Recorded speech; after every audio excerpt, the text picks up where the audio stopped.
will change the world. Quite a lot to live up to. Since then, the concept has been lauded as much as it has been criticised, misunderstood as much as it has been analysed, declared dead on arrival, often next to pictures of piles of abandoned bikes or scooters, and confused with loads of other trends.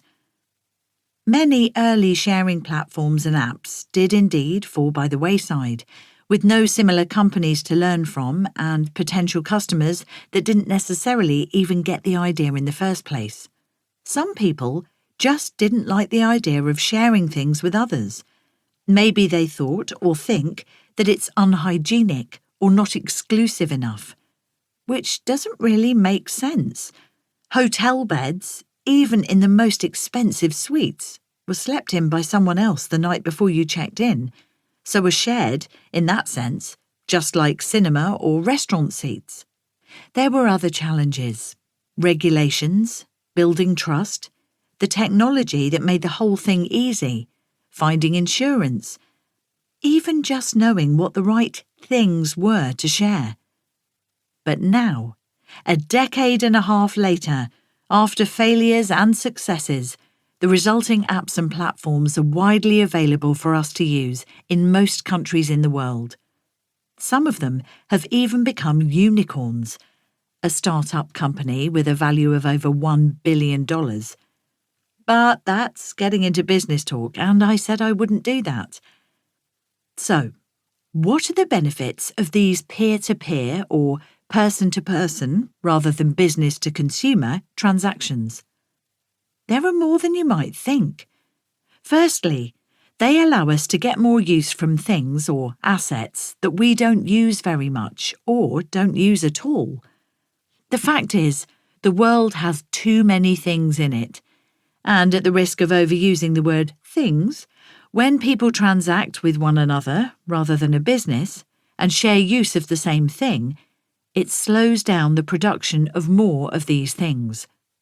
That's why another name for the sharing economy is collaborative consumption, which I like as a term, but mainly because of the alliteration. It's not only things you can share. Sharing skills or services on online platforms and apps allows people to use themselves or the things they can do as an asset. For example, you could share skills to make money, or in some cases, trade or swap them for credits to buy other skills and services. I get into this later in the book, and by way of a teaser, Henry the Hoover is involved, and there is a bold mention of nipple tassels. This is one of only a couple of risque things in the whole book, making it appropriate for any age, much like the sharing economy itself. I digress. In the sharing economy, the choice and freedom belongs to the platform or app users, which leads us to another benefit: empowerment.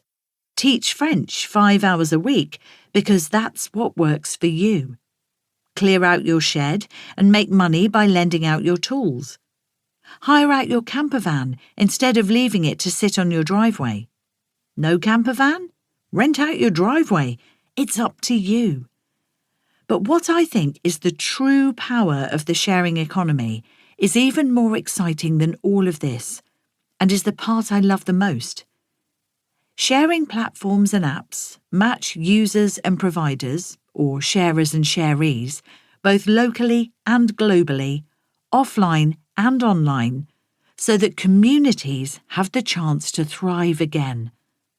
We become networked, connected to our peers, looking up, down, sideways and around us for exactly what we want or need, not just in a single direction, for a one-size-fits-all delivery from a big business. So, that's the sharing economy, but what about just sharing? Because the thing is, sharing, the sort without the technology part, is something we have always done, as you will hopefully find out in this book. And I mean always. Some of the examples I've managed to get my hands on go back to the beginning of human history. It has proved itself in the past